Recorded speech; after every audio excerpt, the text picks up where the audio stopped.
and I'm glad to be back to be here in UP because I have nice memories of coming to UP in the 70s when, my wife now studied here in the aspect of ethics. Um, it's a privilege for me to be part of this grouping and also lecture series. I have high regard for grouping as a thoughtful academic and as a kind and gentle friend.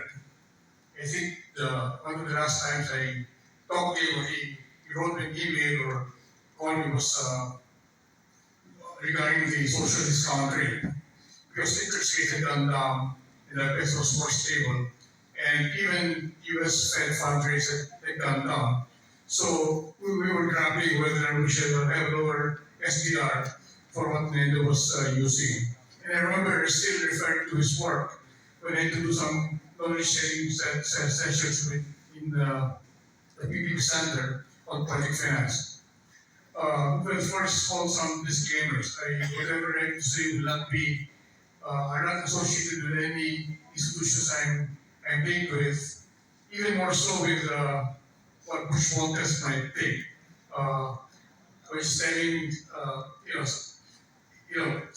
Ben Santana always likes to hear when I say that if you listen to Bush Walters and himself, you get a balanced view of the issues. Because he was Stanford around Wharton and we have a few, I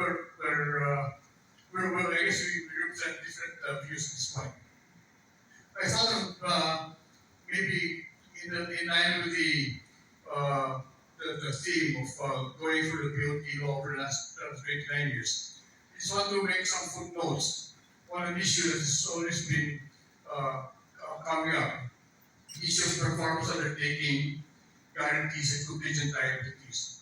And I think the main point I have is that this was instrumental in the early years of the BOT program to allow major risk-taking to take place, large projects to be financed. But it's an evolving thing, even in other countries like Colombia or Chile. Contingent liabilities and guarantees evolve as the macroeconomic situation improves.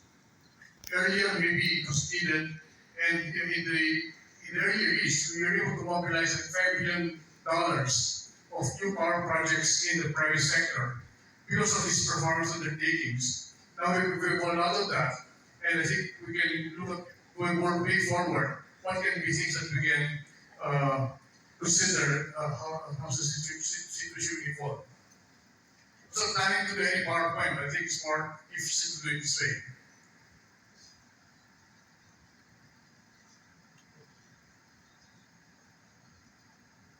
Yeah, so I think the Philippines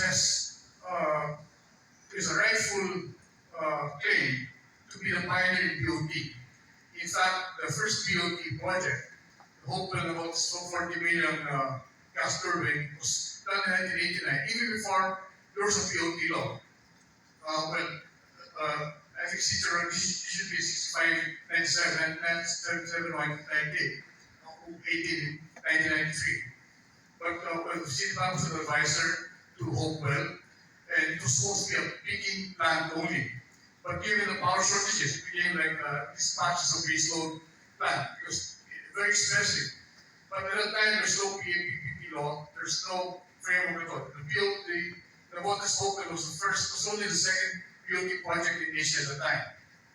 So there were performance undertakings issued by the government then to promote the entry of the private sector into the private powers sector.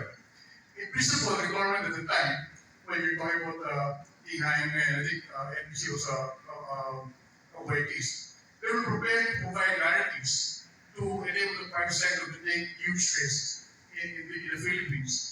But they were concerned about how to support the private sector within the typical framework that the national government will guarantee GOCC. So the NPC charter was allowed them to receive guarantees. And then the DOJ and the Executive Secretary opined that the obligations of the NPC to the BOT would constitute indebtedness and from there you stretch the concept. Therefore, the national government can then consider providing some kind of a guarantee to the obligations of NPC to the private sector in the form of a performance undertaking. The performance undertaking is just one piece of paper. It's a letter to for example, Hopewell at the time, signed by King Hyman, Secretary of Finance, simply saying that the NPC is owned by the government and that the obligations of NPC to Hopewell have full faith and credit of the Republic, and that the Republic will see to it that NPC will be able to discharge all of its obligations under that contract. That's all the letter is saying. But for a foreign investor, it allows the due diligence to happen. It allows the credit committee to approve the commitments that they're making in the BOT. Because they don't have to go to anybody else. All they need to do is go to Secretary of Finance. On that basis of one letter, then they can be assured that they now have the obligations of NPC to the BOT project will happen. By the way, I looked at the original performance undertaking letter for Hopewell. It also includes the arbitration clause that the government accepts that any dispute will go through arbitration in the international arbitration process. But because of that, the PUs were able to raise $5 million of project financing. Those are the biggest single project. The Maya Camargo is running out of natural gas right now. But that was a $2 billion project that was allowed, that somehow it happened because of the performance of the undertaking. Let's just go back to some context. In 1999,